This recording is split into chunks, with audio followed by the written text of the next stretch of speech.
Good afternoon, everyone. Thanks for attending our workshop today.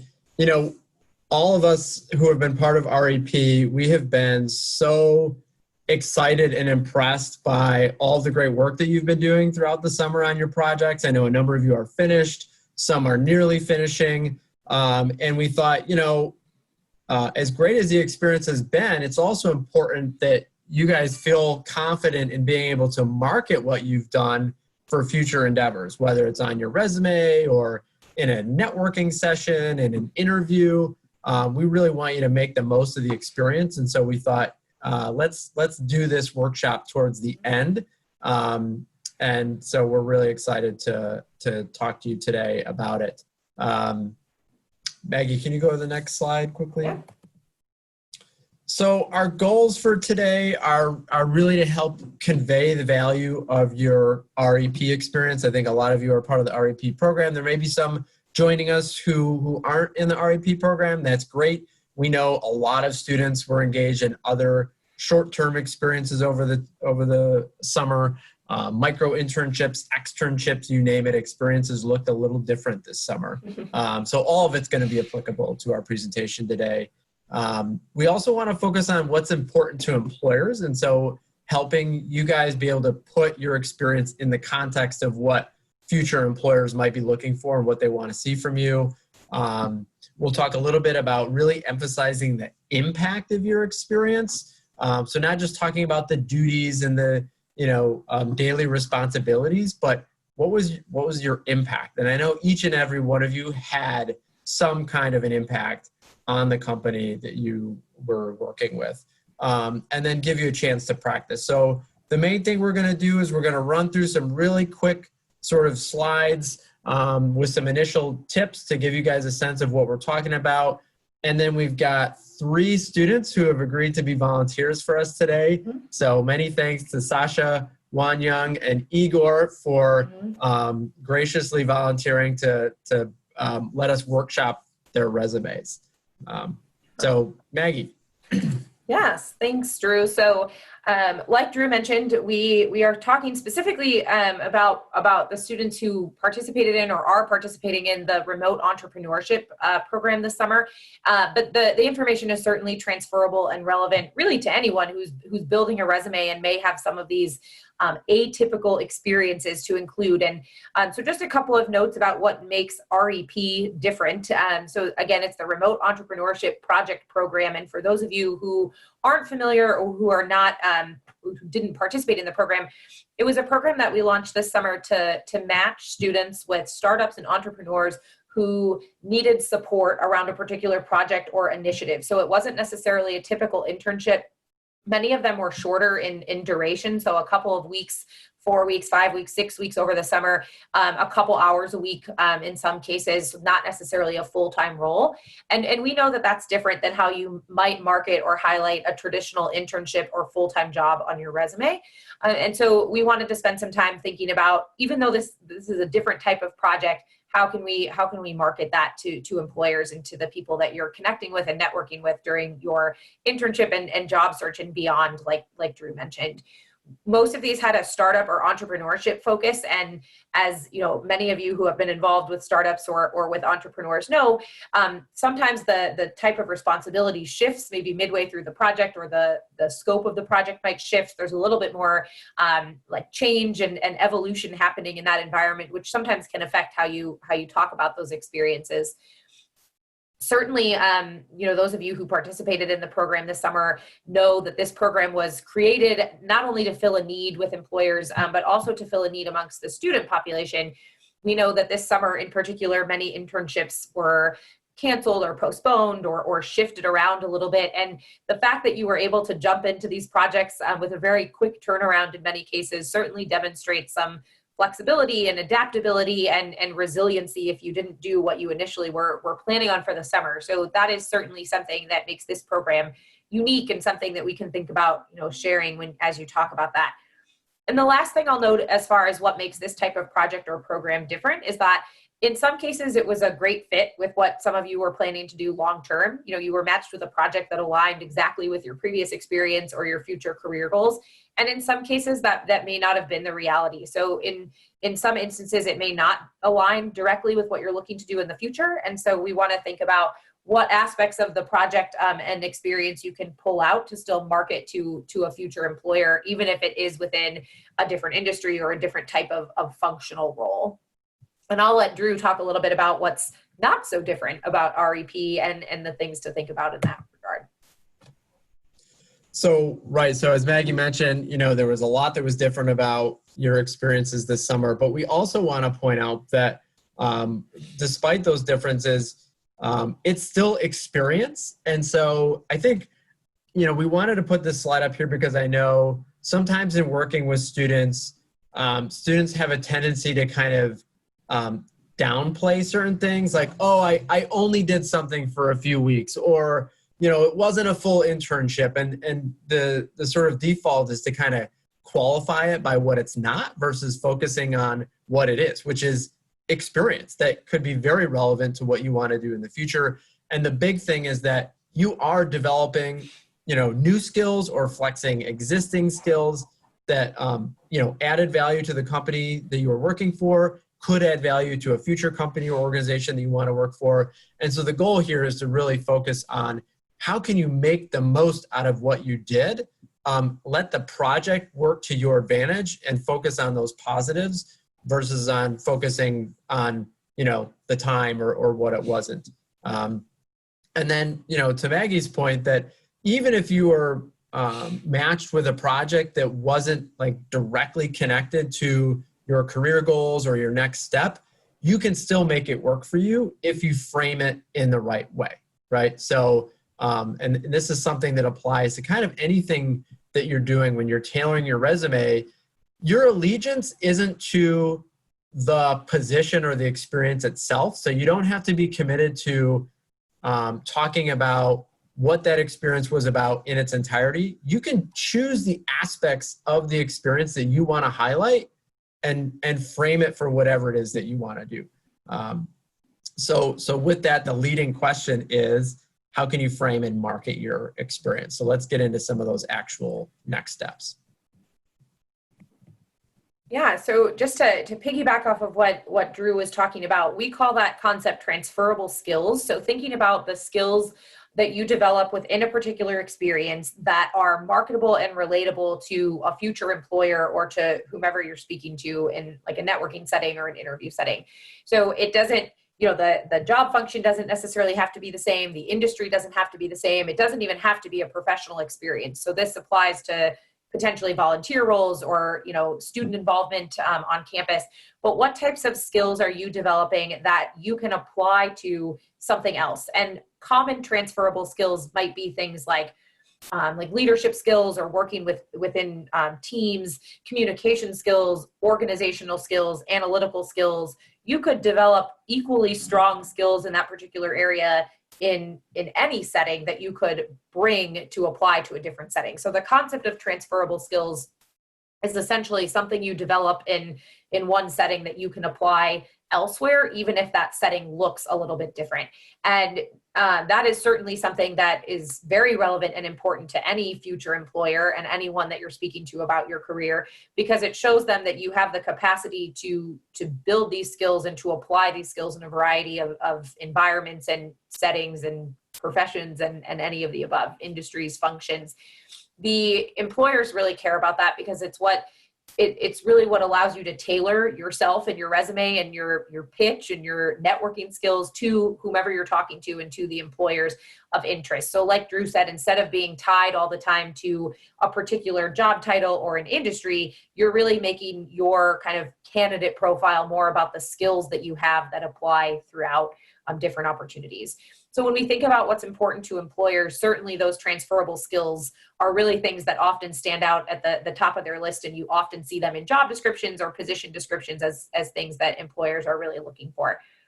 Beyond that, employers really want to know that you know how to make an impact and that you can make a difference in the environment that you're working in. So as you think about your experience, if we are talking about this in reference to REP or beyond, think about how you contributed, the impact that you made, kind of the purpose of your role, or how you contributed to the organization as a whole. It doesn't necessarily mean that you had to have made some quantifiable impact or raised a certain amount of money or changed some process substantially. You are all contributing in some way, and it's a matter of figuring out what that is in your case. Employers also care about the details. So, if you think about talking about your experience, that the person you're speaking to or the person reading your resume, they weren't there, right? They didn't do this project with you. They're not part of this organization for the most part. And so what kinds of details can you include that help them understand the scope of what you're doing? How often you did something, how many people you worked with, how frequently something happened, anything that helps them understand kind of the details of what's happening so they understand the context. And then the last thing I'll mention, which definitely aligns with that idea of transferable skills, is how it fits or aligns with the position that you're applying for. And that's where we think about tailoring your resume and tailoring your pitch or your interview responses to really align with what it is you are looking to do. So if you're looking for a particular job, looking at that job description and tailoring your resume to that is something that employers really, really value when they're looking at candidates. And all of that is doable regardless of the type of project or experience you've had. So even with something short-term like REP, there's still the option to pull out the transferable skills, the contributions, the impact, and really align that with what you're looking to do.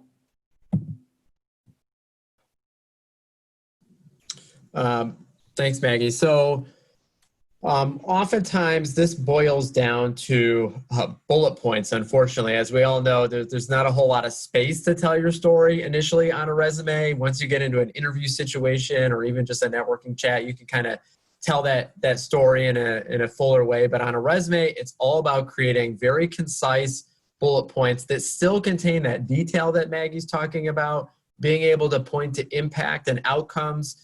So you really have to be pretty focused when you're building your bullet points if you want them to have, a real impact on the reader. So, I guess this is a formula, if you will. So building a bullet point, it should be action oriented. So you really want to start your bullet point off with an action oriented verb that captures, the main thing that you are trying to do in that description. So, let's say you worked a lot with other teammates during your position, and you know that the future positions that you're applying to are very team-centric. You might want to have a bullet point that leads with collaborated, or, something that emphasizes that. And usually the start of a bullet point is where the emphasis falls. So that's kind of where you want to have your most, powerful prose be located. Specific. So as Maggie mentioned, when you can, quantify and clarify. So if you're talking about your team, specify, collaborated with a team of 4 or 7 or 15. It gives people a sense of the scope of things. Same thing if you're analyzing a lot of data. Don't just say analyze data, because analyze data can mean any number of things. It could be very, very simple, or it could be highly complex. If you let them know that it's, an average 15,000 rows of data, that's going to mean something very different to an employer than if you don't specify. So be specific when you can. Obviously be concise. Just, you don't have a lot of room. You don't have to keep it to one line. You can create multiple line bullet points. That's perfectly fine. And in fact, sometimes that's advisable, because I think it helps the reader prioritize. If I look at a resume and just visually, every single experience has 3 bullet points and they're each 1 line apiece, in some ways, I don't know where to focus. But if I look at a resume and I see one experience has 5 bullet points, 3 of which are more than 1 line long, and then another has 2 bullet points, I assume you as the author are telling me, hey, you should pay attention to this experience that has lots of bullets that are, fuller, more robust, because you've decided to spend that precious real estate dedicated to that experience. So so be concise, but don't take it too far. I think often what I see with student resumes is you can strip away all the detail down to the point where it just becomes kind of a generic statement of what anyone would do in that position versus what you did, which gets to this next point about impact. So when you're trying to describe what you did in a position, you don't want your bullets to read like a position description, like what you would read when you're applying for something. It should be focused on what you did, the role you played, the impact you had in the role. And, I think to Maggie's point earlier, sometimes you really have to think hard about what that is and how to frame it. But every single one of you, I know, had impact this summer on the company. It's just figuring out the best way to convey it. And then obviously making it relevant and tailoring it to the next role. Sometimes that's, pretty large changes. Sometimes it's just a matter of swapping the order of your bullet points. So again, going back to that example of collaboration, well, let's say a next position that you're going for, maybe there will be some work on a team, but you're going to be doing a lot of independent work analyzing data.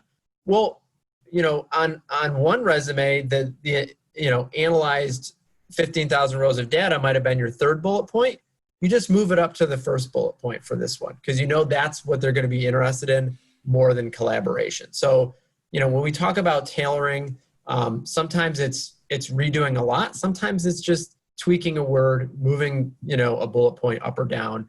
It doesn't have to be huge changes. All right.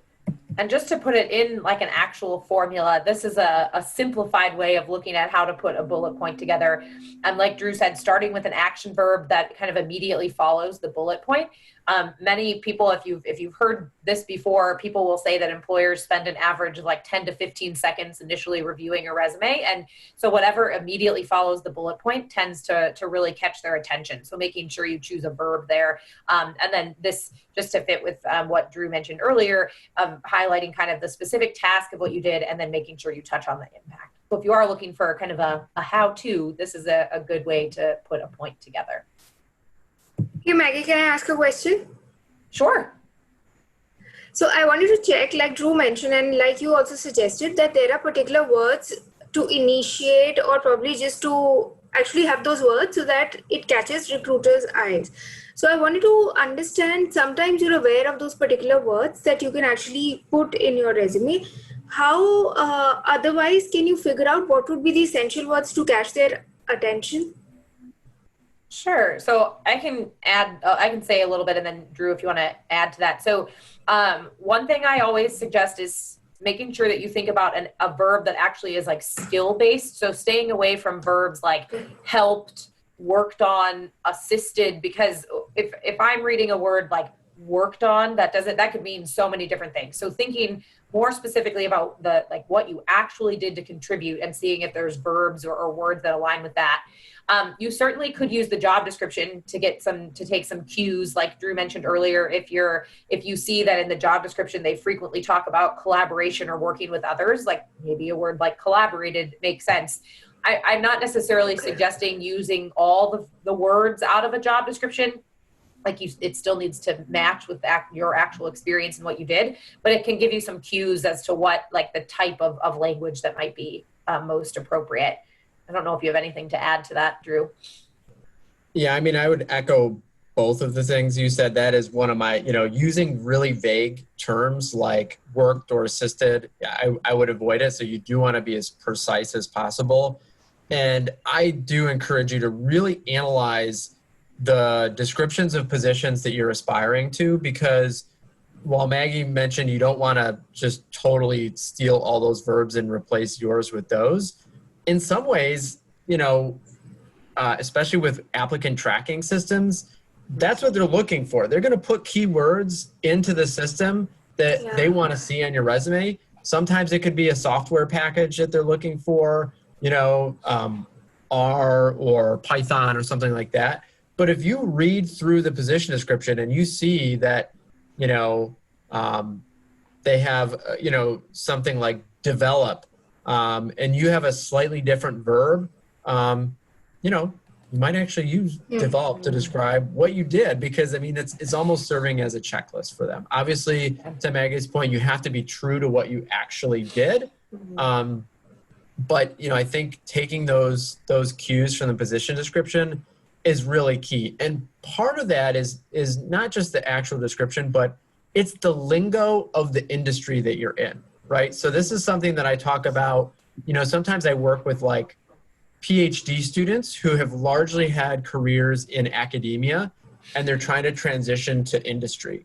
And so sometimes it's getting them to talk about like the research experience that's highly academic in ways that industry can understand it. So one of the things I talk about is that when you're managing a large research project, that's project management skills, right? And so a lot of businesses are interested in people who can manage projects. So sometimes it's getting people to talk about what they're doing using the lingo of the industry that they're trying to move into. And so some of that's just, reading through position descriptions, reading through industry literature to get a sense of how they might frame something. And the other thing I just want to point out is that you all are not alone in this exercise. This is what Maggie and I and our colleagues are here to help you with specifically. So, we're talking in broad terms, but each of you is unique with a unique set of experiences. And if you're an undergraduate or a non-business graduate student, anyone in my office can help coach you through this. And Maggie's happy to help anyone in Weatherhead do it as well. So we can sit down with you as an individual and help you, work through what are the right verbs to use, what's the best way to frame what you've done. So yeah, don't forget that it goes well beyond today's workshop. Yeah. Thanks, Drew. I have an added question. Can I ask? Yeah. So I wanted to check if somebody wants to break to a different domain from what they've been working. And if I want to navigate into a different career, basis the work experience that I already have, I will have to tailor-make my resume suited to that industry, right? Which means I'll have to use those particular words. Can I still pick up those words, tweak, basis the experience that I had of some other sector to suit it to now a fresh sector? Yeah, definitely. Okay. Mm-hmm. Yeah, and I think we see that a lot. So like Drew mentioned, I work with the graduate business population, and I know that you are in that population, Ekta, but we see that often where students are looking to shift into something new, or maybe they have a prior experience and they're not sure how it aligns with what they're looking for. And that's what we can certainly help you actually sit down and like workshop. And we'll talk through, we are going to workshop a couple of students' resumes here in just a few minutes, so you can see a little more of what that process looks like, but really help you think about like what aspects of the previous role or the prior experience really might align with what you're looking to do, and how can we change the way that you talk about it. Again, like Drew mentioned earlier, you don't have to stay tied to the previous position in the previous industry. It really is about taking the experiences you've had and like leveraging it moving forward, and thinking about the aspects of it that you really want to pull out and emphasize in the future. I did see in the chat, there was a question about differentiating between kind of general day-to-day responsibilities versus like specific tasks and impact that you might have done, or like specific projects. So I'm going to save that question until we work on some of the students' resumes that volunteered their specific documents, because I think we might cover a little bit of that. But if we don't, Drew and I can come back to that at the end of like how to balance both on a resume. Sorry, I'm having trouble with the slides.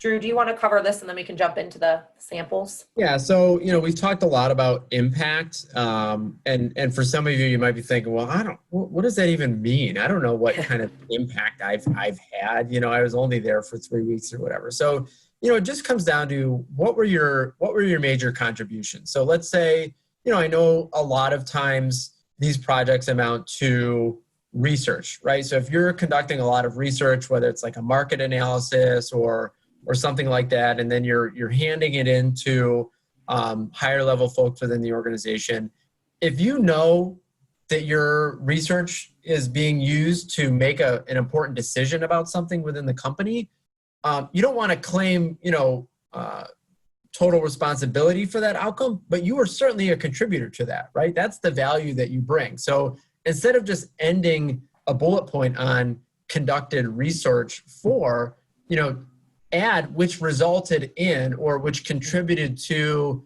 these kinds of decisions, et cetera, et cetera. That is impact, right? If you can quantify, that impact, even better, but you absolutely don't have to, be able to do that to still sort of focus on impact. So I sort of touched on that, like how's it going to be used in the future, even if it hasn't taken place yet, but it's in the works or it's part of a larger project with a bigger end date. You can point to that. It doesn't have to be done and dusted for you to, take some ownership of the value of the work that you did there. Pointing to the purpose of the project, this can be somewhat hard to do in a bullet point. You can make some reference to it, but this is also important to think about for those longer conversations and interview, et cetera, where you can actually talk in a little bit more detail about what you were doing and know the purpose and be able to share that. Let's say, internships by design are learning experiences. So it's not just about what you're contributing to the company, it's about what you're gaining as well. And so, let's say in an instance, you didn't maybe add as much as you thought, but you learned a really relevant new skill. You can certainly focus on that. And that's going to be important to employers because if you gain that skill and they're going to need you to use that skill for them, then you're pointing to that asset. And then also, just what did you learn? How did you develop as a professional? Again, you have to balance this. Sometimes I'll see descriptions for experiences where it's just, me, like I gained this, I developed this. And that's okay, but you don't want it to be fully about you. You still want to point to how you contributed. And we'll see more of this as we get into some of the live examples. So yeah, which is a good segue. So I am going to stop screen sharing for just a second and then re-screen share to get started with our first resume. Can everybody see the resume? Did I pull that up correctly? Is that right, Drew? We're starting with Sasha, right? Okay. Okay, so I will let Drew, you and Sasha take it from here, and then if you need me to scroll and move around, just let me know. Yeah, so thanks, Maggie. And Sasha, thank you so much for agreeing to have your resume shared with the group for the purposes of everyone else's development today. I really appreciate it. Of course, thanks for reaching out. Oh, there you are. Okay, cool. So one thing when I work with students on the resume, we talk about knowing how you want to use it in the future, because often you don't want to just create a resume in a vacuum. So Sasha, I've worked with you through the Wall Street track, and I've learned a little bit about what you're doing this summer. But if you wouldn't mind sharing with me, as you enter this new fall semester, what are your next steps? What are you going to be focusing on this fall? Are you going to be looking for summer 2021 internships in a particular area? How do you plan to use your resume in the next, couple weeks and months? Right. So first of all, thanks for everyone for making the time. First of all, I think over the next couple of months, I plan to use my resume primarily just to reach out to people and, network with alumni and people already working in the financial services industry. I'm currently aiming for a career in investment banking or, elsewhere that I find in, the next couple of months, just networking and talking to people. So that's kind of the main use for my resume right now. Awesome. Thank you.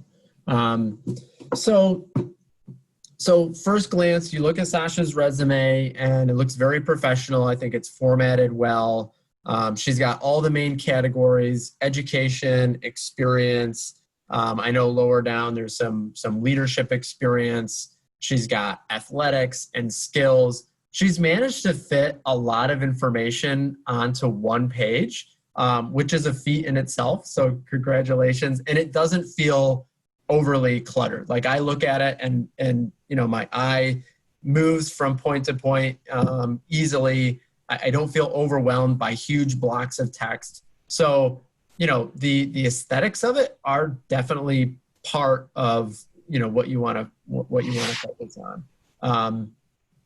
I do think for most folks who are early in their career, you do want to try to stick to a page, depending on the kind of thing that you're applying for and your experience. It could go beyond that, but usually that's a good start.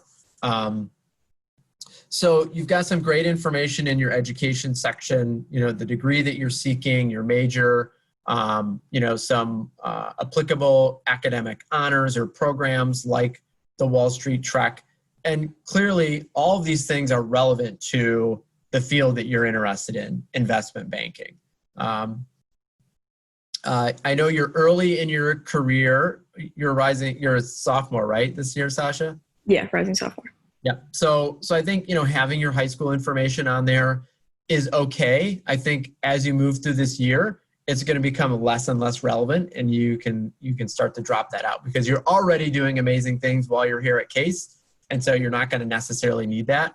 However, you did mention, that you're going to use your resume for networking purposes, which I think is fantastic. I hope all of you have a plan to do some networking this fall. And honestly, I think the current circumstances we're in with, quarantining and everything being digital, we're seeing that alumni are even more eager to talk to people. I think people are craving socialization, and it's very easy to do via Zoom. So don't wait to do that. And so I think strategically, let's say, Sasha, you might reach out to alumni who attended your high school. And so having that on there is strategically important for that reason. So I would say, definitely stick with that. Great, thank you. Let's jump down to experience. So you've got your experience section. You've got 3 great experiences on here. So an internship with Citigroup in New York. I really like how you accounted for it being remote. You just said remote. You kept the location, right? Because that's where the company was, or that's where you were originally going to be. But you indicated that it was being done, virtually. So I thought that was a really nice way to do it. And then so you've got, again, 3 major experiences. 2 of which have 3 bullet points, 1 has 2. So again, as I mentioned earlier, when I just look at this, I see they're being put on fairly equal footing here. One doesn't have like 5 or 6 and another doesn't have 2. So no, as a reader's standpoint, that's kind of an assumption I'm making just by how you've treated these different experiences. Let's dig into some of the bullet points because I think that's really key. Is this the? Oh yeah. So your REP experience was with MCM Capital, right? That's right. Yeah. Okay. So you've listed the company and the location, which is awesome. Your title and the dates. That's usually how I format it: company, location, title, dates. And so you have researched cold chain biopharmaceutical companies and drafted internal pitch decks for committee review. Worked with senior deal team members to acquire niche manufacturers, distributors, and service companies. So what I really like about these bullets, I do like some of the details. So, you're not just like researched companies, you're actually giving, the industry, the kind of companies that you're working on, the purpose. So drafting, pitch decks for committee review. You're mentioning senior deal team members, which tells me as an employer, you're comfortable working with people who are in higher levels of an organization, which, just by that little detail. So by specifying senior deal team members, you're elevating that to me. And there's some detail about, about the purpose. Knowing some of the tips that we went over earlier, Sasha, what do you think some of my feedback might be about maybe the verbs you've chosen or some of the detail you provided? I think something that I could fix is moving everything into the present tense, just because it's ongoing, maybe. And Oh, yeah, if you're currently working on it, yes, you could definitely talk about it in the present. Even if it's a current experience, but maybe it's part of that experience is completed, you can still use past tense. Okay, makes sense. Okay, go on. Sorry, I interrupted. No worries. From what you said earlier, I think, looking at it right now, I think I could try and quantify more of, like the industries itself. You mentioned how I do a good job in like actually listing out the industries that I was working on, but I feel like I could do a better job of really talking about them a little more and a little more in detail to really, show that I'm actually making a difference and, the impact, I guess, just to show. Yeah. I want to pretty much. So another thing I might ask is, the verb researched, it's somewhat specific, but there's lots of different kinds of research. And so, when I think about, and the research you're doing is biopharmaceutical companies, but it's for a private equity company, right? So I guess you might, depending on the kind of position you're applying for, you might want to go into a little bit more detail about what that research entailed. Are you going into, Edgar and looking at their annual, 10K reports? Are you looking at, industry bio-specific things? What are the skills involved in that research? Because as you know, in the field of private equity, that's a huge skill set that's very diverse. So if you wanted to, you could really unpack what that means and add a layer of detail there. Okay, thank you. And then, worked with senior deal team members. Now, I get a better sense later on of what you mean by work with in terms of the purpose, but that's still a little bit vague, right? Because as Maggie mentioned earlier, and I, said as well, worked with can mean a lot of different things. So what was the specific thing that you were doing that you want to highlight here? Right. I think with that verb specifically, I was meaning to indicate the fact that I guess my research kind of supported the decisions that they were making, as you also previously mentioned. I was kind of conducting research, looking into the case databases that we had available and just looking at the industry as a whole, just finding new, companies for them to take a look at and possibly make a move on. In that way, I was kind of converting my information and my findings over to the senior deal team that was mentioned. So I guess that's what I meant by worked with. Mm-hmm. And do you know, I mean, you weren't there super long, but do you know any sort of progress made on any of the acquisitions that you were contributing to? I wasn't actually aware about like exactly what they actually, decided to pursue. And I think if they did, I'm not too sure I'm allowed to say. Well, yeah.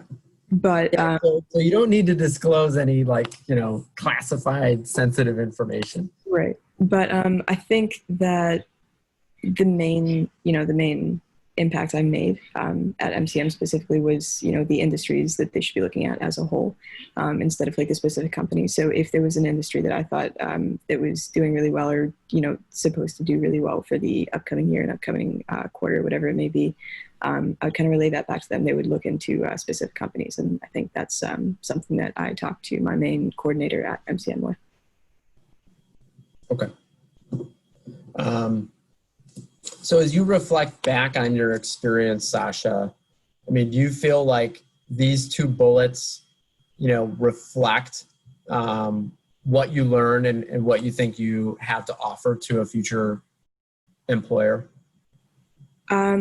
I think, the feedback that you provided actually makes a lot of sense. I definitely could be elaborating on a couple more points within MCM itself. But I do think it gets the job done in the fact that I I'm showing that I have, some experience in the field, and, I'm not just, starting fresh in the industry. Yeah, definitely. I think it's a really solid start, Sasha. I think with, some of the changes, you'll be in a good position. The other thing I want to quickly mention, and I'm not going to go into the detail of the other experiences here, but you also want to think about each experience in the context of the others. So I encourage everyone to have a strategy for your entire resume and each component of it. So you want to go into it thinking, okay, when they read about my Citigroup experience, I want them to learn X about me, or to understand I have, these skills. When they get to my MCM Capital experience, here's what I hope the employer gets for me. And that you're thinking collectively about them. So maybe, the Citigroup, it's about, communication skills with those senior executives.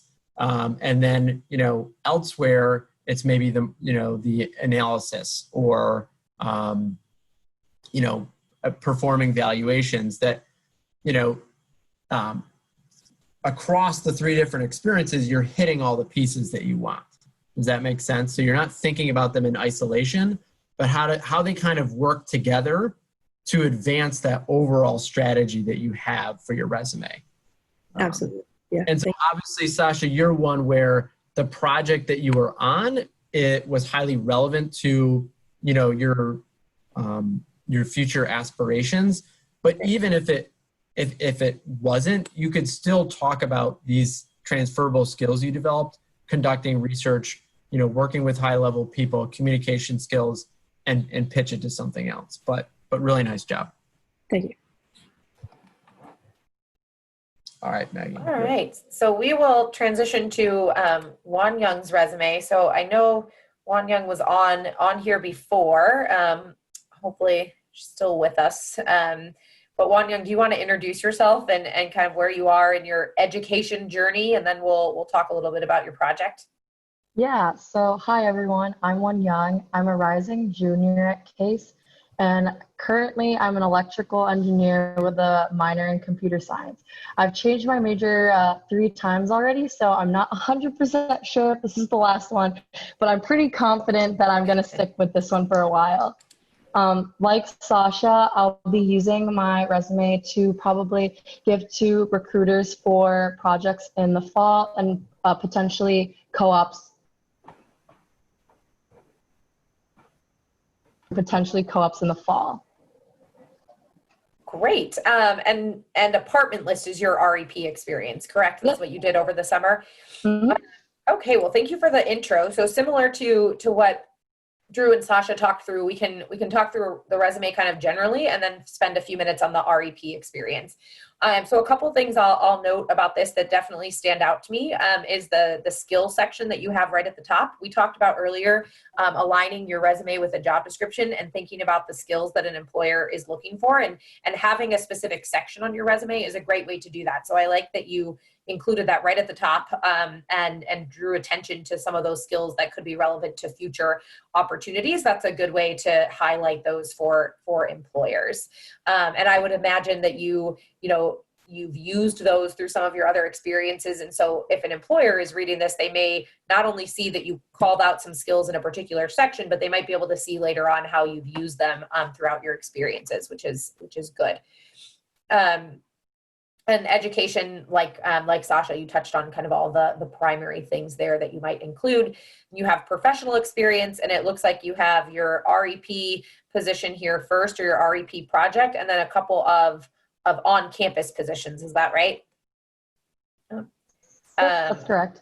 So I see, teaching assistant, student assistant, supplemental instructor, and a research assistant, a couple of research positions before we jump on to the next page. So to Drew's point earlier, this, if you were working one-on-one with me or someone in postgraduate planning, I would maybe suggest that we work on how to fit this on one page, only because it doesn't quite fill out a second page. And so thinking about how you might be able to consolidate some of these bullet points or combine some of the information to get it to fit on one page certainly would make it easier and more concise for an employer when they're reviewing that with an application. And one thing that I'll note, similar to the last point that Drew mentioned of thinking about kind of the story that you want your resume to tell on the whole, is to think about, since you have some positions that are kind of similar, I mean, different type of research, but both research oriented, like a student assistant type of role, an instructor role, a TA role, there may be some overlapping skills that you've developed. And so thinking about how you can make each bullet point really work for you and highlight maybe a different skill that you weren't able to include in another section. So, if in one of these teaching assistant or assistant type of roles, you really developed some one-on-one skills with students or like coaching and supportive skills, maybe you emphasize that, in that one place, but you save some of the skills around communication and facilitating for a different role so that it doesn't become, repetitive, and you can highlight some specific things related to each position. So your REP experience is here at the top, and going back to one of the things we mentioned earlier, you have several bullet points for this role compared to the other roles that you've held. So as a reader, I would assume that your REP project is definitely relevant to what you're interested in doing and impactful in the sense that you developed a lot of skills and were able to do a lot within the role. Is that accurate? Is that kind of what you are hoping to convey with this resume? Yeah, I'd say in comparison to my other roles, it's tailored to what I am looking for in the summer of next year. So that's why I also just thought the more descriptive I am, it's easier for me to take away information than to add information. So I just thought it would be better for this workshop to include as much as I could and then take away from there. Sure. So I like that you mentioned it's related to what you're looking to do next summer. And I think that that's definitely what comes across to me when I read this, that, given the fact that it's 6 bullet points, there's more detail compared to others. I think that certainly comes through. At some point, you might think about how to, not that every experience needs to be the same, but the amount of detail in some of these bullet points is much more in depth than some of your points later on in your resume. So you might want to think about some of those, like the tips that we talked about earlier and how to apply those elsewhere. But for the sake of today, we'll focus on REP. So your first bullet point kind of describes the purpose of the program, which we can talk through more. And then it looks like you have a couple of points that talk about the skills and actual specific tasks that you did. And then you did a good job here kind of highlighting some of the actual technologies and tools that you used.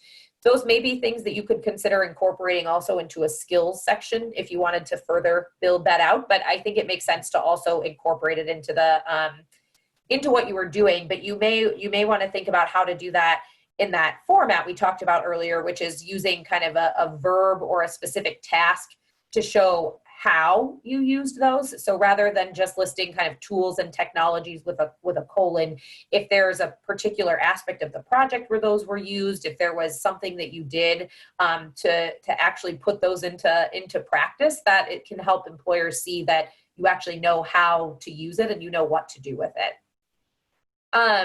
So similar to what Drew asked Sasha earlier, based on the feedback that we were talking through at the beginning and some of the tips that we mentioned, what are some things that maybe stand out to you about this section and the bullet points that you've included? Anything that you might, think to adapt or that you think works well for what you're trying to convey? One thing that I would want to change is maybe look at the job descriptions of future positions that I want to apply for and implement those verbs into my descriptions. I know while I was writing the second to last bullet for the REP program, I knew that used wasn't the verb I wanted to use for my final resume, but it was the only word that came to mind now. So I want to go back and figure out some different verbs for my descriptions. Yeah. I think overall though, I tried to figure out what type of impact I had at Apartmentless, and with the help of my supervisor, I was able to implement a overall impact, how I could figure out how I impacted through my internship. So I think I did an okay job at that in my descriptions. Yeah, and that's a great tip or suggestion to talk with your supervisor or colleagues about how to do that. So I've definitely suggested that to students in the past, that if you are working on your resume after a project or after an experience and you're not sure how to convey kind of the impact that you had or the work that you did, connecting with someone that you worked with can help, because they can offer some insight onto, you know, what they experienced and what they observed. I would, just to go back to your point about the verbs, I agree that used doesn't necessarily tell a reader a lot about what you did. So you could always think about rewording the point to start with how it was used, which in this case seems like it was used to create a component to add functionality to the production. So you could always flip the order, right? Start with create and talk about how you created it later on in the point.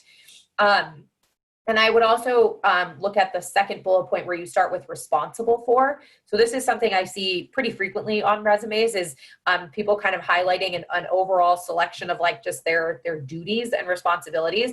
And I would think again about how you could reword that to start with a verb. So what did you do specifically? Less of like a running list of the things that you were managing, but what aspects of that could you draw attention to that an employer might be interested in hearing about or learning more from?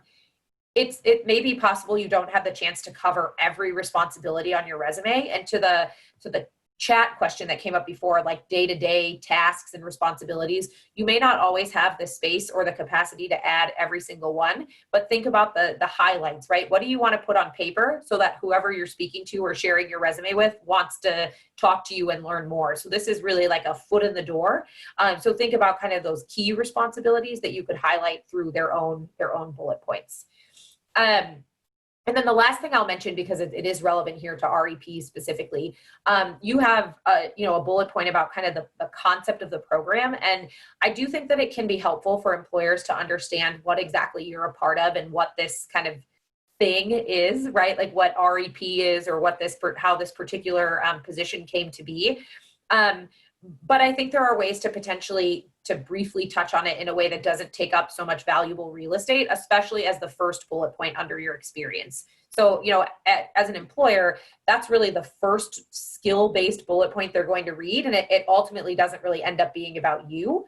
If there was something that, if you could tack it on to the end of another point, like I'm looking quickly, but communicated information between teams to, ensure uniform understanding to the admin council, like it might not fit at that one, but sometimes you can add on to the end, like, with apartment list or through the REP program, and then in parentheses, like a descriptor of what it was.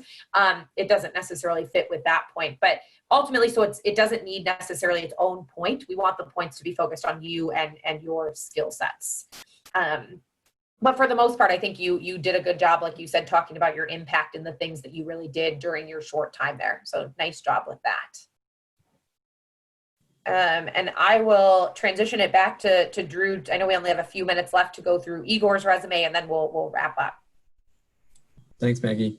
Right, just before we get into Igor's resume, you mentioned a lot of great tips. One thing I want to emphasize is that idea that you can play with the order of things and flip it around to your advantage. I mean, I think, we obviously gave, a little bit of a formula, but your bullets don't all have to follow that same formula. So sometimes if you have a really great result, you can start with the result and then tell how you got there. You could say achieved a, improved something by X% by doing XYZ, or achieved a greater rate of whatever by, and then listing out the actual steps versus starting with some of the steps and skills and ending with, which resulted in. And I think using that it helps break up some of the kind of monotony of how some of those, formulas can be. I thought that was a great tip that anyone can apply to their resume. So Igor, thank you so much for agreeing to help us out here. So Igor, you have a lot of great experience, and a lot of it's entrepreneurial. I mean, I know you're running your own business right now, Pastry Now, and are actively engaged with our friends over at LaunchNet. So tell me about what are some of your next steps? How might you be using your resume in the next days and weeks. Yeah, for sure. Thanks, Drew. So I'm going to keep it short because I know we're running low on time, but generally I'm not, actively looking for positions at this point because I've got a sort of 8 to 12 month plan set out for finishing up my master's and then studying for my CPA and LSAT. But mostly it's for, at this point, networking, meeting new people, continuing on my entrepreneurial endeavors. Awesome. So, I mean, and you basically have kind of two camps, so you have relevant experience, which in this section, most of it's accounting related. So I might even say this is accounting experience because technically I think your entrepreneurial experience is also relevant experience. Otherwise you probably wouldn't be putting it on your resume.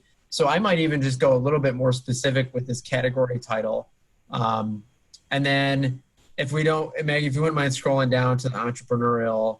So, and your REP project was with Octet, right? Mm-hmm. Okay. So let's take a look at that. So, so in here, look, I mean, you just finished in August and it's already the third experience down in this section. So you are one busy fellow, which is awesome.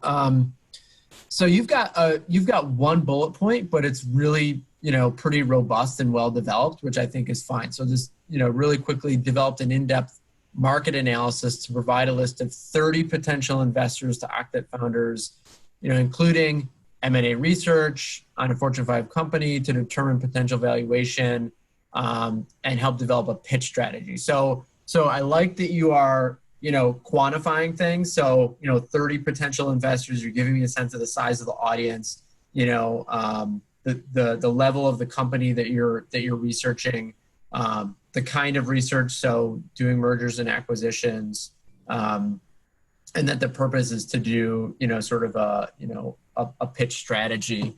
So I think, you packed a lot into one bullet, and obviously you have a lot of different experiences on your resume. And so for you, where this experience fits in the larger picture, like that may just be the role that you want it to play, right? So I guess I'll put it to you.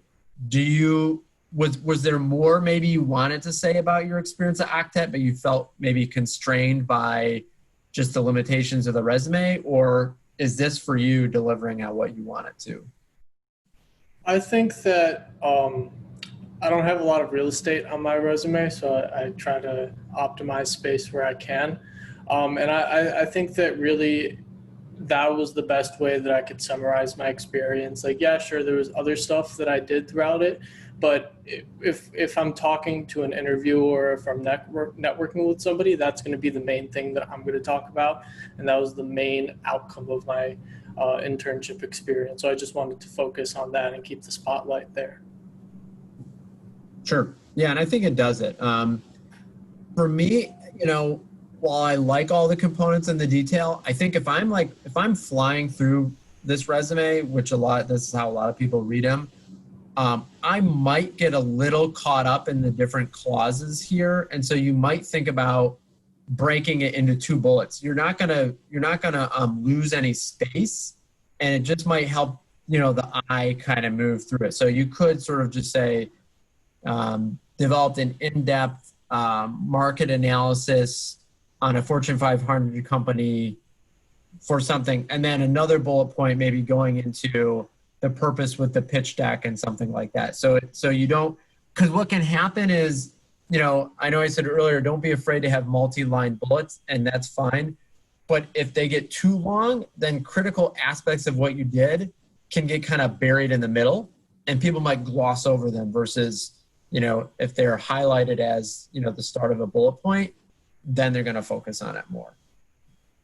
The other thing I would just say, Igor, obviously, like when someone first dives into your resume, it's so interesting because you've got all of this like very traditional accounting experience, which is great for someone who wants to go into accounting. And it's just going to look like, yep, he's on the accounting path and there he goes. He's developing good experience. And then you get this entrepreneurial stuff, and it's not totally different, but it's very different. So I think if you start to begin focusing on less accounting specific things, I mean, you might think about taking that whole entrepreneurial experience section and moving it up to the top, right? And that the accounting stuff plays, a lesser role, but it's all about what you want to do with it. So, and you too, like Sasha and Wan Young, I think you did a really nice job of fitting a lot of information into a small space. One thing I'll point out about, so you have affiliations, leadership. Sasha had a leadership section as well.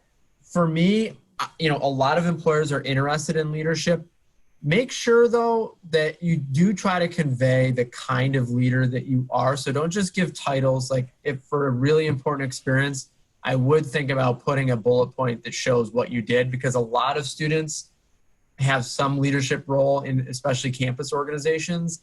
And unless you specify kind of what you did, it's easy to kind of gloss over it. So I know we're beyond time. Thank you again. Does anyone have last minute questions for those who can stay on? I'm happy to stay on if people have specific questions. And again, Maggie and I and our colleagues are certainly available for one-on-one appointments or other help after this.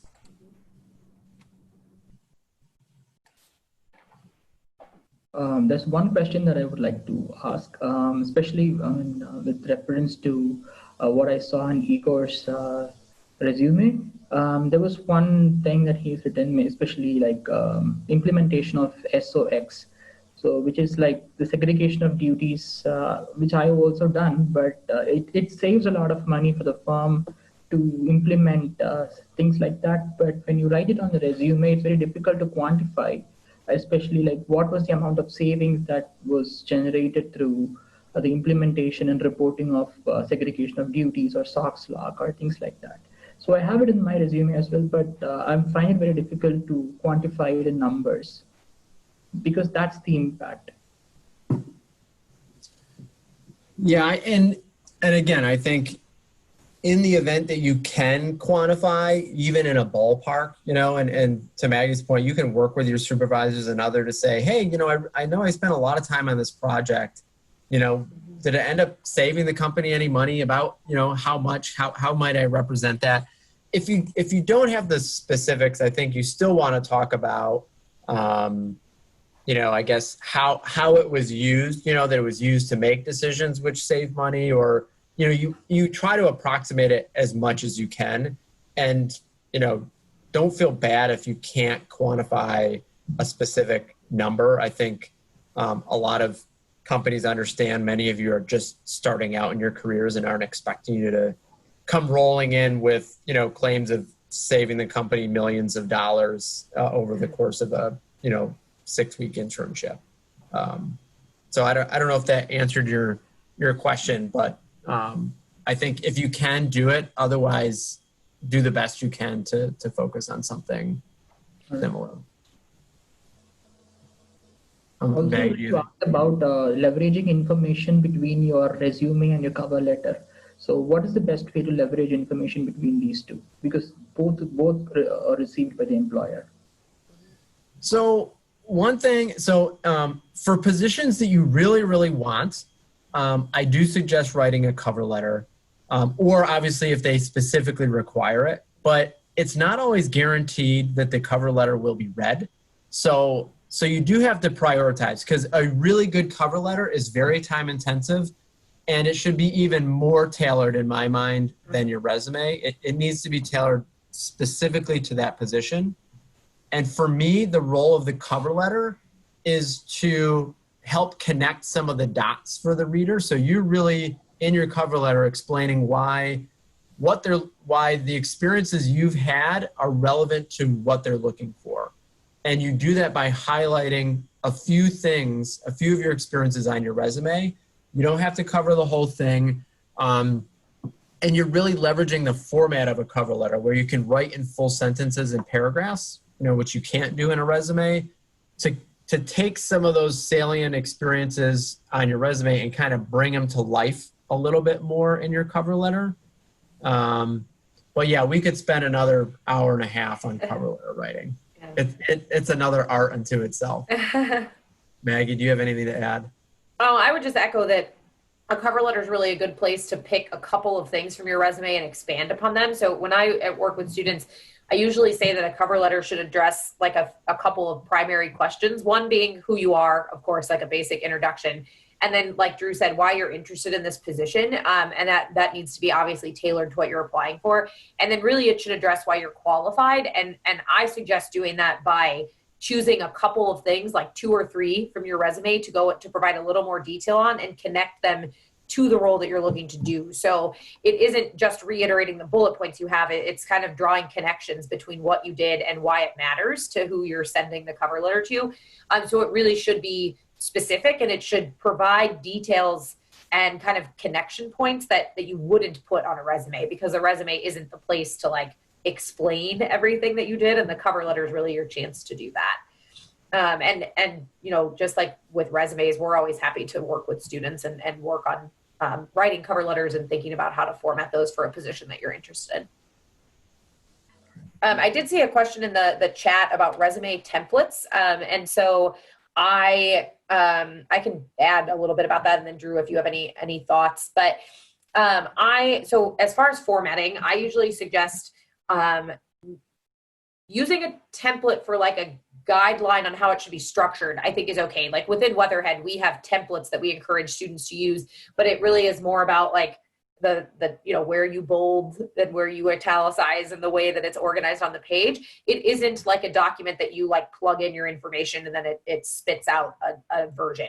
Those I would not suggest. So if you're looking for recommendations on formatting, sometimes templates or examples can be helpful because it may help you organize the information on a page in a way that's easy for employers to read and differentiate some of the key points from, you know, prevents text from all running together.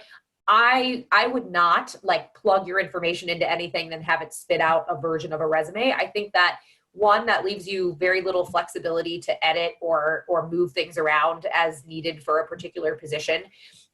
2, sometimes the formatting on the back end of those can be complicated. And if you're submitting to like an applicant tracking system, they can be very difficult for employers to like read and decipher. And so I would not use like tables on a resume. I would not use anything that's tied to like an online template. I would use like a Word document and then make it, you know, you can make it a PDF.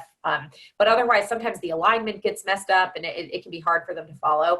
But so yes, my suggestion is you could use like a template as far as a guideline. Like I said, Weatherhead has a few that we use with our graduate business students, but it's just a Word document, and the template is really just a way to organize information on the page and some suggestions around, you know, how many bullet points or how many lines you should fit in a certain section, where to bold, where to italicize, that type of thing. It's not a true template where you're like inputting information about yourself and having them create something for you. Those I don't think are as effective with employers or for like your own purposes. Yeah, I totally agree. And like Weatherhead, we have some examples in our career search guide, which is on our website if you want some different examples about how you might format it. But yeah, I think you can sometimes get yourself into trouble when you fully use a template. You know, I've seen them where people forget to change it from the template to their own. I've had students in a panic who've shown up at a career fair and realized they forgot to literally swap out the fake phone number that was on the resume, and so it's not their phone number, it's just some random phone number. So I think, yeah, I know many of you are very detail oriented, but sometimes you miss things, and so yeah, I don't have much more to add. Yeah. Other questions?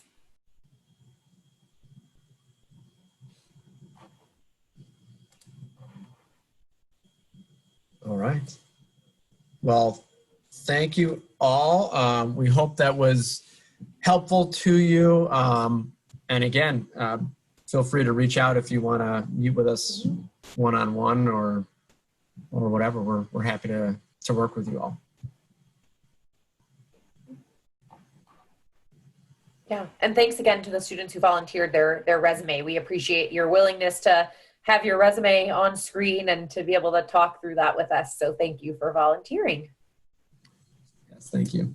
Thanks, Drew and Maggie, for leading this session and for everyone joining today.